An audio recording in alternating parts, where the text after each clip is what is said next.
It was just something you never expected to see at a main hospital.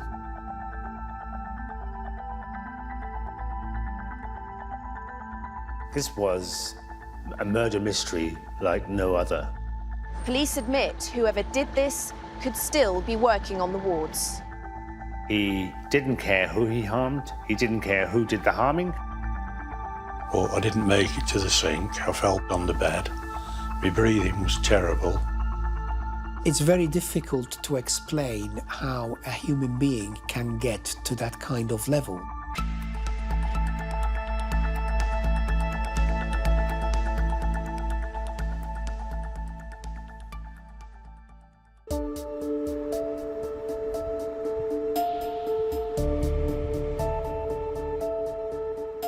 Stepping Hill is run by an organisation called Stockport NHS Foundation Trust.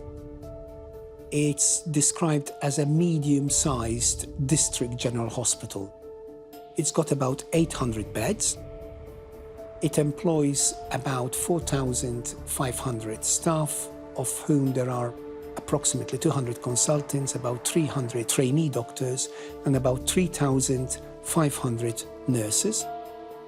Stepping Hill Hospital is one of the 4 kind of major hospitals in Greater Manchester. I think it services about 500,000 patients every year that will go through the doors there, and a lot of the patients are of the older generation, so you're talking between 75 and 80 years old, and you know there's a huge staff base there. There's about, I think, 5,000 people that work at Stepping Hill Hospital as well in terms of the staff base, so huge hospital, very busy, and obviously one of the major hospitals in Greater Manchester.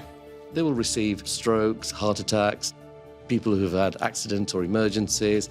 In fact, anything that might need a blue light ambulance, you could end up being taken to Stepping Hill if you're a local person.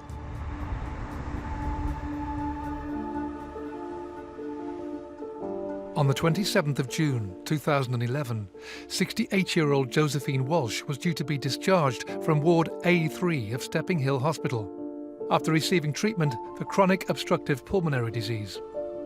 Despite appearing to be alert earlier that morning, when nurses prepared to move her to another ward, they found her slumped unconscious in a chair, suffering from a hypoglycemic attack.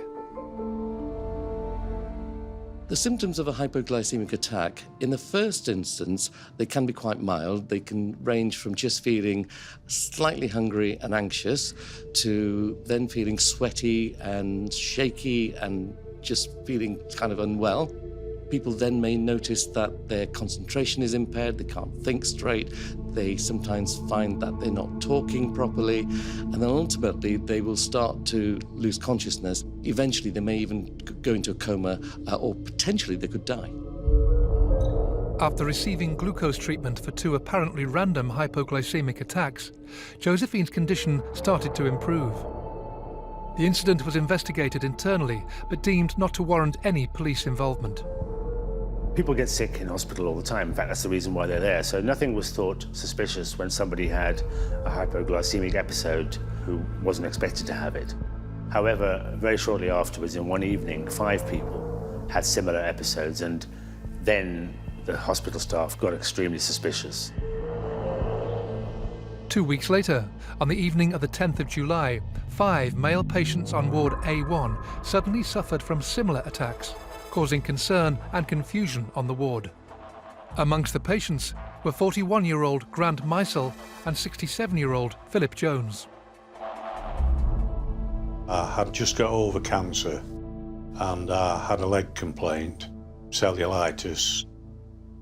I came home and packed a bag and went into hospital. I went on to Ward A1. It was a few hours before someone saw me. It was quite dark on the ward. I don't know what time they actually changed shifts. I don't know whether it was 9 o'clock, 9:30, or 10 o'clock. But I know they'd just changed the shift, and the bag with antibiotics in of mine was empty. And a nurse came and took it off. And then the other nurse came and said I had blood in me, cannula.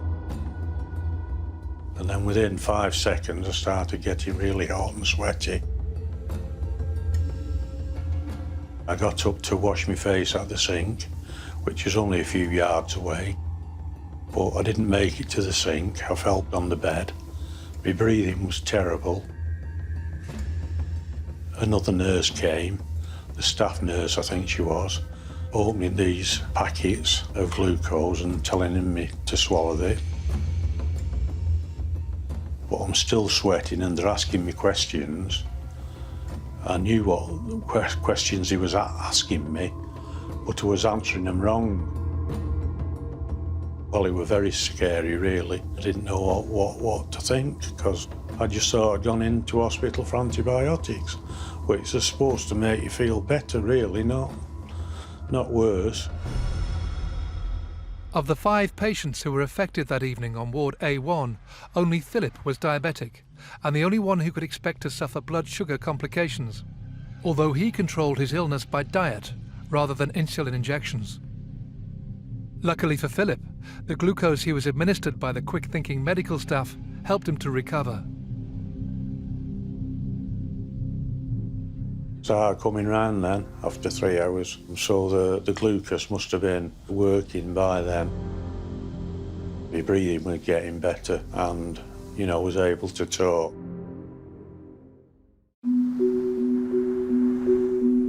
The same evening that Philip was treated by medical staff, 41-year-old Grant Meisel was admitted to Stepping Hill Hospital to have his breathing monitored.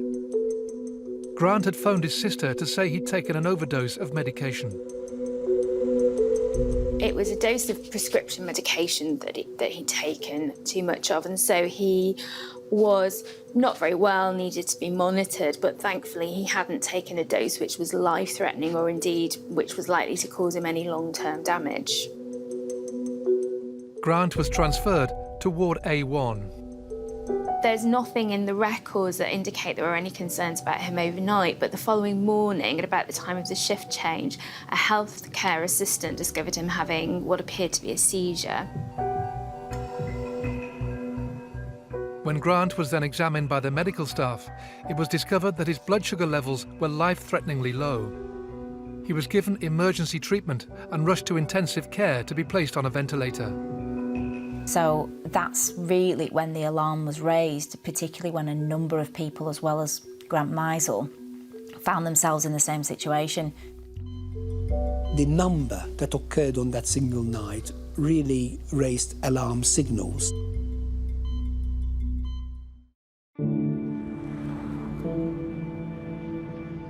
On July the 11th, 2011, the evening after a worrying spate of hypoglycemic attacks at Stepping Hill Hospital, suspicions that something untoward was happening were realised when a nurse on Ward A3 noticed that a saline ampoule she was about to administer to a patient appeared foamy rather than clear. I received a call from the deputy medical director to tell me that they have identified a potential contaminant in a saline ampoule. When they went into the treatment room and they were picking up ampoules, they discovered that some of them were leaking some fluid that appeared to have a fruity smell. And that was clearly a contaminant. In total, 45 ampoules were found, which had been punctured with a hypodermic syringe, 19 of which had been contaminated. All of these were ready to be administered to patients.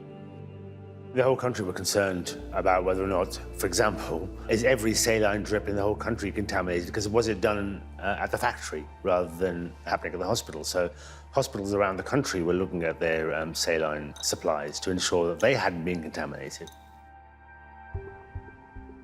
With this concern, doctors looked carefully at the recent deaths of 3 patients.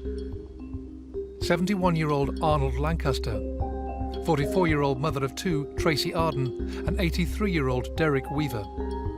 In total, there were over 20 patients in 3 wards affected over a period of just 4 weeks.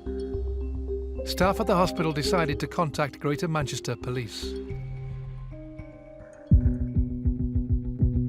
Because we couldn't reassure ourselves that there weren't any other contaminated bags anywhere in the hospital, we decided to remove all the stock from everywhere, replace it with new stock, and at the same time ensure that where those stocks were being stored on the wards, that the room will be locked and that any fluids that will be required to be taken from those rooms, there will need to be 2 nurses or 2 members of staff going in together and signing for those fluids. Greater Manchester Police were very much aware that they were dealing with a criminal matter rather than just simply a health matter. Of course, prosecutors weren't involved at that stage. This was simply about containing the situation, understanding what had happened and trying to prevent further harm occurring. Very quickly, they identified all of the individuals that had saline drips, and so examination of the drips that they had been given found that they had been contaminated with insulin rather than just simply saline liquid. And so then we knew that we were dealing with a criminal matter. With investigators now certain that the victims had been poisoned with insulin, Greater Manchester Police began the hugely complex task of finding the person responsible. You had about 700 staff working on any one time. You would have had people coming in and out, including patients, and you had visitors. In a hospital of the size of Stepping Hill, there were a number of places where drips were kept, where medication was kept. All of them pretty much were insecure.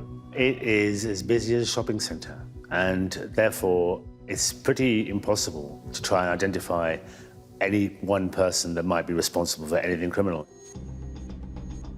Although we didn't know at that point in time whether the criminal act was committed by either a member of staff or by a visitor, we didn't know, but you still feel angry that someone decided in his warped mind or had warped mind to do something so cruel and so despicable as this. You have to keep a lid in order to always present a very professional approach and attitude, but nevertheless, I think in retrospect, it was extraordinarily difficult for everyone, not only for me, but for everyone. And whether you were having an executive role or being a nurse or a doctor working in the organisation, you felt the pressure and the stress. We had a hospital in meltdown with every non-emergency patient being turned away. We had doctors and nurses working in twos because we didn't know who was responsible for what. We had teams going up and down the hospital to try and identify where contamination had taken place. At that point in time, we were still uncertain in terms of what we were dealing with, whether there was one perpetrator or several perpetrators and where they worked. We had a rather high senior level meeting of NHS Northwest, and it was agreed that because of the stress that staff were under, and also because we felt that we needed to control the situation much better, that medical emergencies would be diverted to neighbouring hospitals. With this hospital now a crime scene, security around drugs, but also around saline, is strict. The community was scared, and the hospital authorities were scared, and therefore there was a real sense of we need to get to the bottom of this as fast as possible. Key 103 News. We start with some breaking news. Detectives are investigating a number of deaths at Stockport's Stepping Hill Hospital. We first were alerted to the fact that there was something seriously going on at Stepping Hill Hospital when we received a police press release. A number of unexplained deaths and obviously people falling ill, and they were launching this major investigation. There was dozens of police officers. The hospital was on lockdown. The security measures that were put in place in terms of people coming in and coming out. It was just something you'd never expected to see at a main hospital. A week after they began investigating, police admit whoever did this could still be working on the wards. So your theory is that it's likely to be someone of staff? I would suggest that they would need an understanding of what they're doing to be able to have carried out the contamination that we've found to date. The media came in their droves, and therefore there was an even greater sense of urgency to work at some speed. a lot of pressure put on the police to identify the culprit. This led to the sorry situation where they identified Rebecca Leighton, who was a nurse at the hospital, as being the perpetrator. 27-year-old Rebecca Leighton worked as a staff nurse at Stepping Hill. Through all the various work that was going on in terms of analysis of ward patterns, staffing patterns, they came to the conclusion that she was at the scene of at least one of the contaminations. Although Rebecca Leighton was not the only member of staff to have been working on the wards at the time of the poisonings, attention turned to her when detectives believed they had identified a possible motive that suggested she was angry at being passed over for promotion. Greater Manchester Police also discovered that Rebecca Leighton had been stealing medication from the hospital. This was a huge, stressful episode for everyone working for the organisation, for the NHS. And we wanted closure. And part of that closure was, have we got someone that has been accused and is going to be prosecuted? But at the same time, we were relieved because we said, well, we can now start to get back to normal. Media attention soon shifted away from the hospital and focused on the prime suspect, who some newspapers dubbed the Angel of Death. The media love this kind of thing. I mean, that's just the nature of the media. So they went to town on Rebecca Leighton, examining her life, what might have caused her to do this, going through her family and everything else, and going to court and watching everything. Her picture was plastered all over the media, all over the front pages, and then the headlines came with it of killer nurse in inverted commas. You know, this girl's been arrested, first of all. You know, she's been spoken to as part of the investigation. She's not been found guilty. It was literally guilty before even being tried. She made her first appearance in court, which was via video link. She was told that she'd be remanded in custody. On the 20th of July 2011, Rebecca Leighton was arrested and charged with 3 counts of causing criminal damage with intent to danger life, along with additional charges including theft of medication. You can imagine from her point of view, that must have been absolutely terrifying. The fear that must have been going through her mind at that point and being put in a prison with people who have killed must have been, well, it's unimaginable. With the further analysis that took place, it was evident to me there wasn't enough evidence to prosecute Rebecca Leighton, and clearly she hadn't done this. There was evidence certainly in relation to prescribed drugs, but nothing more. And so 6 weeks in or so, as soon as I had all that evidence, I decided to discontinue the case against her and free her from custody, and that was the right thing to do. The Crown Prosecution Service announced that the case against Rebecca Leighton had been discontinued and she was freed from Style Prison. Despite this, she remained suspended by Stockport NHS Foundation Trust and was eventually sacked for stealing medication. The police were forced to say Rebecca Leighton was the wrong person. We got the wrong person, and we will all openly admit that. You know, and her lawyers were saying she was made a scapegoat because a lot of the pressure was focused on the fact that you had somebody on the loose at a hospital. The public, the media, the staff, the police, they all wanted somebody to be held accountable for that. It is a complex investigation. It will take us time to work through, but like any investigation, this is a search for the truth. And whilst we wish to prosecute those responsible and bring them to justice, we equally have to discount and eliminate people from the inquiry who are not responsible and are dedicated medical professionals. We went back to square one, and then we knew that we were in for a long struggle, because we knew that in order to find incriminating evidence, it was going to be very, very difficult. It all kind of went quiet for at least 6 months.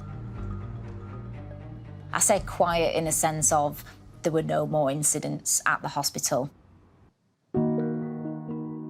They made an arrest. Suddenly everything stops at the hospital. There's no more dramas, there's no more incidents. You know, all the fingers are pointing at, you know, this girl who's in custody. And yet when we're told that she's nothing to do with it, then you think, well, who did it? And how did that person feel when suddenly somebody else is taking the flak for what they've done?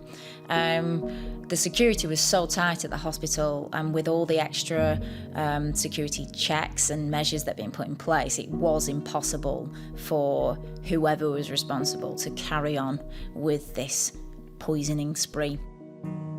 Despite the scale of the police inquiry, months on, they were still no closer to identifying the person behind the poisonings, and every member of staff at the hospital remained a suspect.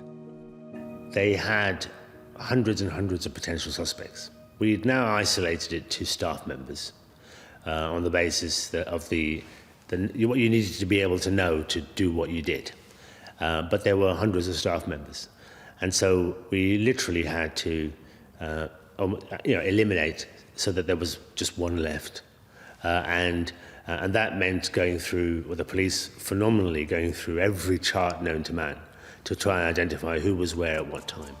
You not only have the core members of nursing staff, which will be probably on average about 50 per ward. There may be up to about 8 doctors working on A1 and on A3, so it's quite a sizable number of staff.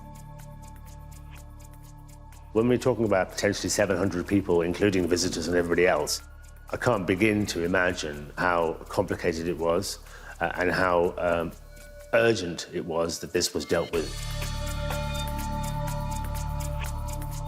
6 months after the poisonings began, police received news of a possible breakthrough in the investigation.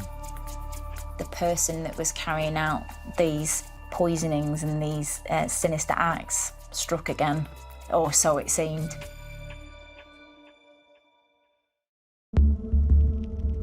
As the police investigation into the apparent poisonings at Stepping Hill Hospital carried on, hospital management continued to strictly monitor staff access to saline and other medicines. But 6 months on from the first suspicious death at the hospital, and with security tightened, it appeared the perpetrator had moved away from poisoning when staff alerted police to medical records they believed had been altered. I was required to go urgently to A3. I was shown prescription charts, which are charts that we use in order to prescribe medication, and then nurses use to administer the medication. And when we looked at the medication, it was clear that some of the dosages were altered. The person responsible had understood that no longer was it possible for the contamination of saline drips to be effected, and that would mean that particular avenue of harming people was no longer available. So the perpetrator then chose a different tack, and namely fabricating and adding things to patient records, which would mean that they would receive fatal doses of medication that clearly they didn't deserve to, or didn't receive, or shouldn't receive.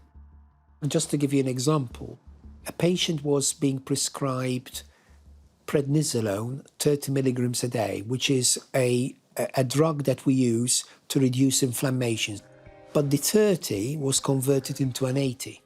Similarly, another drug that we normally use as treatment for heart attacks, the dose of 1.5 was changed to 7.5. Now, the reason why we felt that these were clearly altered intentionally is because these dosages were either too high or excessive and never used. The reason why that was so critical was because we were able to locate when that happened. So we were able to tie a certain group of staff to that event. And because it occurred during the night, the net was getting narrower and narrower. Having whittled down the number of staff members who could have tampered with patients' notes, detectives were now able to determine whether any of these suspects could also have been behind the act of poisoning patients' saline bags the previous year. This was a murder mystery like no other. When you've got so many suspects, 700 staff members who could capably carry out this act, we had to eliminate them one by one.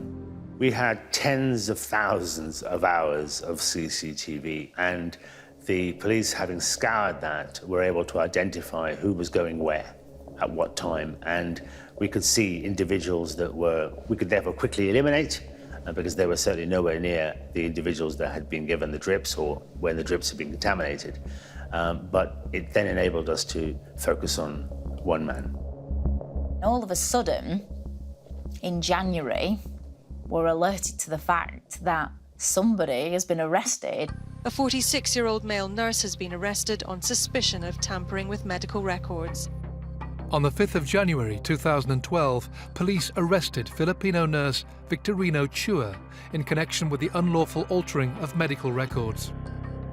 His home was searched and he was questioned by detectives investigating the poisonings at Stepping Hill Hospital the previous summer. In order to maintain public confidence, you had to get it right second time. And the police, having identified Chua, had similar amounts of evidence to that which was used to charge Rebecca Leighton. I was spending various hours talking to Assistant Chief Constable at the Greater Manchester Police, who was trying to persuade me that they already had enough evidence. And given the complexity of this matter, given the amount of scientific evidence that was going to be necessary, but I persuaded him that it was not right to charge Chua at this time. It was too early to charge him. There was so much work to do. I was watching the television one night, the news at 6:30, and a fella came on his bike, and I recognised him. The police came, and then I said to him, he was on my ward at night, and they said, yeah, he were. So they confirmed that he was on my ward, and I knew that he was the one that had washed my camera out. Part of the evidence against Chua was tampering with patient charts, where the amount of particular drugs they were due to receive had been tampered in hand by some individual. We had lots of bits of evidence that pointed to Chua being our prime suspect. Victorino Chua was bailed because he was still a very significant part of the investigation. They just needed to make sure they had enough evidence to put to the Crown Prosecution Service. So the police then have this task on their hands of collating as much evidence as they can against Victorino Chua. And it was a difficult task. Given the nature of this case, the amount of scientific evidence that needed to be examined, I had to instruct experts after expert to show that, what had happened, how it had been caused. Because one element of the defence would have been, potentially, natural causes.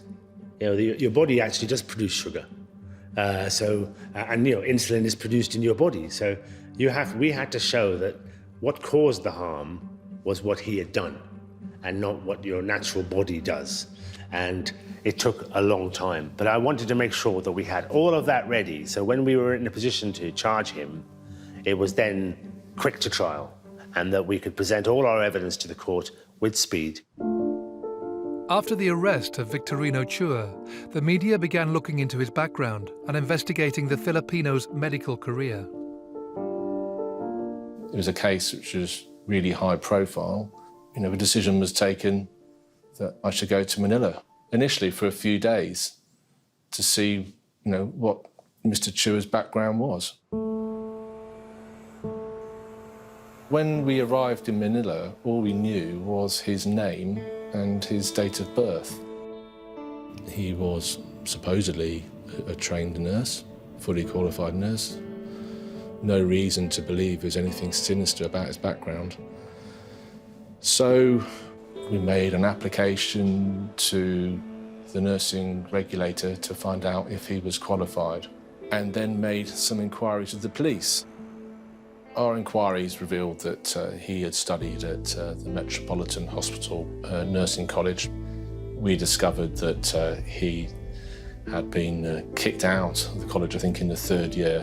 He'd failed miserably and had switched to another nursing college, the Galang, which was one of the least respected nursing institutions in Manila.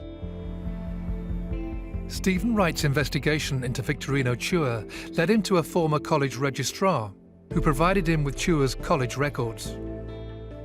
He invited us in to his home and he found Victorino Chua's college records. He produced them and I became very, very suspicious very quickly. The fact that there seemed to have been marks seemed like someone had changed the results. I was really concerned that this could be open to abuse. These records should not have been held at that place. They should be held centrally by the regulator. Very suspicious indeed, very suspicious. To many Filipinos, nursing is viewed as a passport out of poverty, and the lure of lucrative work overseas has led to a booming forgery industry. Although the authorities could not categorically state that Chua's documents were forged, police were so concerned about their veracity that they themselves visited Manila. Their investigations uncovered so many loopholes in the system that they eventually raised the issue with the British government. Police now wondered if the ambiguity surrounding Chua's credentials had allowed him to leave the Philippines and secure a job with a much higher income in Britain. He came to the UK in 2002 to work in a nursing home.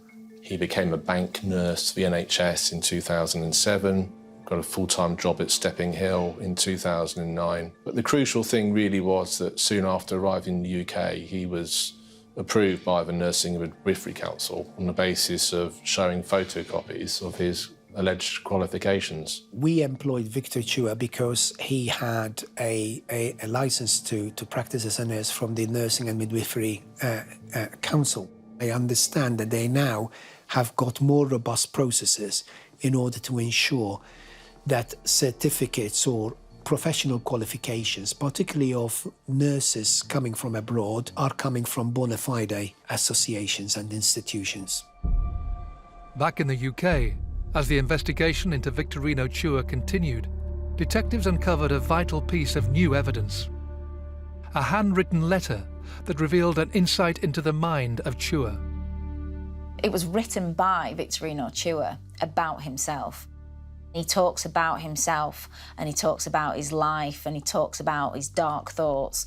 And there were certain things in that letter that suddenly kind of pieced this all together for police. He talks about how much he was hated, how much he hated the hospital and the fellow staff that he had there and the patients, how much he felt done by, having come to this country and given his all, and this is how he was being treated. He also called himself the Angel of Death. They called it the confession letter because he talked about being the Angel of Death and how he wasn't a very nice man, yet people think he was, that there was an evil about him. In any case of crime of this nature, what you always look for is motivation. What motivated a person? Because you've got to, at the end of the day, you've got to explain to a jury who are 12 men and women who don't know anything about this case before they walk in the court. And they'll be thinking, like we all think, well, why did somebody do this? And so the why was what was missing. And this letter gave us the why. Victorino Chua was re-arrested on the 28th of March, 2014. In relation to this perpetrator, we had what we call circumstantial evidence. It is literally like a jigsaw puzzle.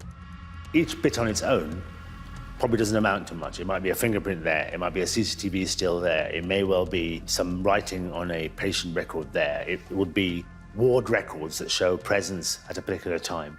But if you add it all together, you then have a picture that shows you that you have the perpetrator.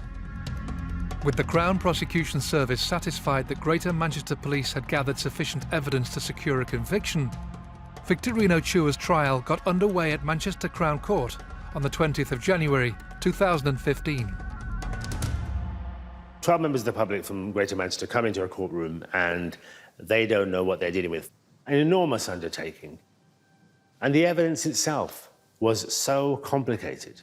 And, you know, I don't know how many people know medical experts, but everything that they say had to be, in effect, translated. So we had experts commenting on experts. The defence had their experts who were trying to undermine our case and suggest that maybe this was all naturally produced or that somebody else was responsible. But we had to simplify something so complicated so that anybody on the jury would understand that what we were dealing with, regardless of how complicated all it is, we've got one person harming other people. The prosecution believed they had a smoking gun, the so-called confession letter penned by Victorino Chua himself. The letter was brought up in court, but as part of Victorino Chua's defence, they said that this letter was written during a counselling session, which had happened a year before any of these incidents happened at the hospital. And obviously it was, as part of the counselling session, important that he got out all his feelings and his angers and his thoughts onto paper. But the prosecution argued that these were the thoughts of an angry man with unfinished business, who meant to do harm, who wanted to do harm, who hated the world, really, and everything that was happening to him. He wasn't in a good place. If anything, the prosecution said this built the profile of the man responsible for these crimes. April 2015, and as the trial of Victorino Chua entered its third month, an apparent handwritten confession letter is presented by the prosecution. But despite the strength of the letter's content, giving the jury a clearer picture into the mind of the defendant, it still didn't directly tie Chua to the poisonings at Stepping Hill, which led to a spate of hypoglycemic attacks among patients, some with fatal consequences. Faced with a very real prospect of an acquittal, the prosecution revealed a substantial piece of evidence that they believed proved beyond doubt that Victorino Chua was the person responsible.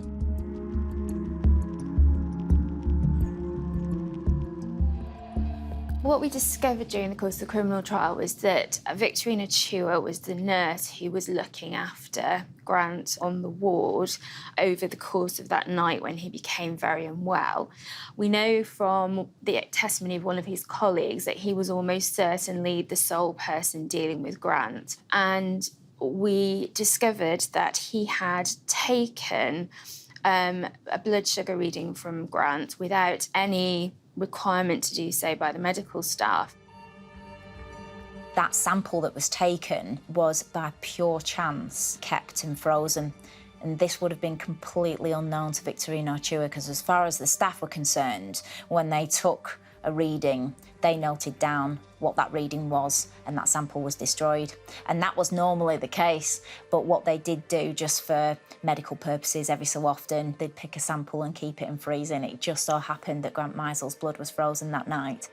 That sample was sent off to an expert, and he actually managed to find this synthetic insulin in the saline solution, and he ruled that the only way that could have been in the blood was to have been put in there by somebody.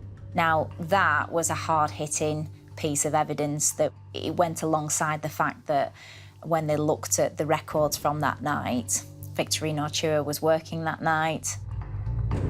On the 18th of May 2015, nearly 4 years after the first poisoning, the jury finally came to a decision.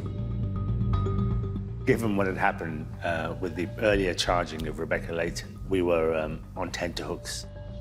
We obviously felt that we had presented the case, a very strong case, a very compelling case. So when the jury came back with a series of guilty verdicts, including murder, we were obviously extremely relieved.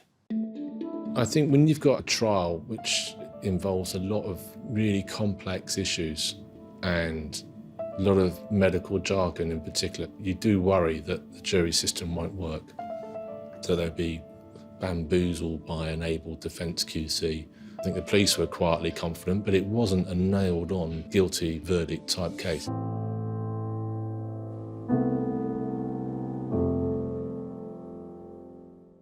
Victorino Chua was found guilty of 33 charges, including 2 counts of murder, and was jailed for life with a minimum term of 35 years. He is a very dangerous individual, a very calculated individual. Thankfully, very, very rare. And that is why it's been good that he's been brought to justice.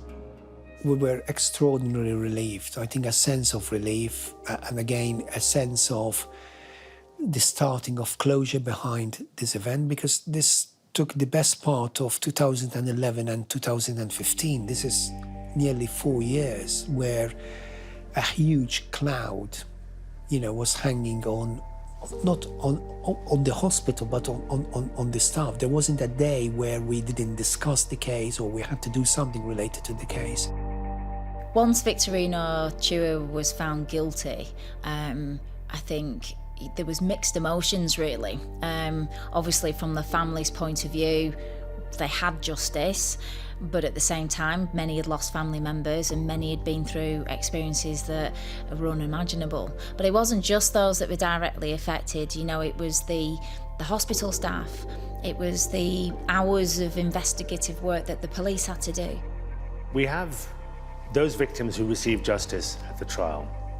What we don't know is how many other people he either harmed or attempted to harm. And there are people out there who may well have had doses of something, but they weren't fatal or they weren't anything that caused serious harm. So we will never know how many people Chua hurt. It's very difficult to explain how a human being can get to that kind of level. Now, he's been described as a psychopath, and he must be a psychopath in order to do the things that he did. He didn't care who he harmed. He didn't care who did the harming. He was more than happy for nurses and other doctors and other hospital staff to take the blame and to harm other people. He didn't care which patient got it. He was one of the most calculating criminals I've ever had to deal with. I think Stepping Hill was obviously used as an example, really, in the aftermath of this case as to the standards that all hospitals should adhere to. Stockport NHS Foundation Trust has a duty of care to its patients to ensure that they're looked after properly, and part of that duty of care is ensuring that the healthcare professionals that it employs are people who are able to undertake that job properly. Obviously, Victorino Chua was convicted of a criminal offence, but notwithstanding that, there were lots of issues about his registration, his training, and the extent to which he was looked into properly before being employed by the trust. In response to the questions about Victorino Chua's qualifications, the Nursing and Midwifery Council issued the following statement in May 2015. We understand that Greater Manchester Police have concerns about Mr. Chua's qualifications, but we have not been shown evidence that his documents were fraudulent. When Mr. Chua joined the register in 2002, our registration process allowed applicants to provide photocopies of documentation.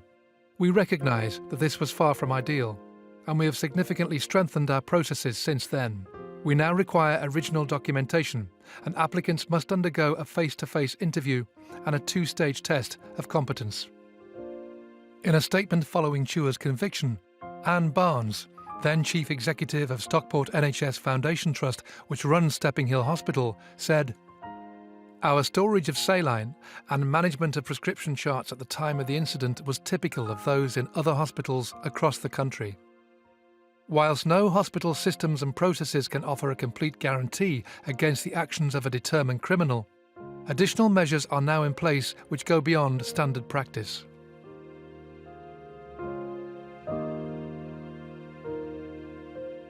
You trust people, and then all of a sudden you don't trust people because of the thing that's happened. You don't trust anybody then. I was one of the lucky ones, really, that they could have killed me, but they didn't. But I feel sorry for the ones that had died, It's not fair on their family, is it, really?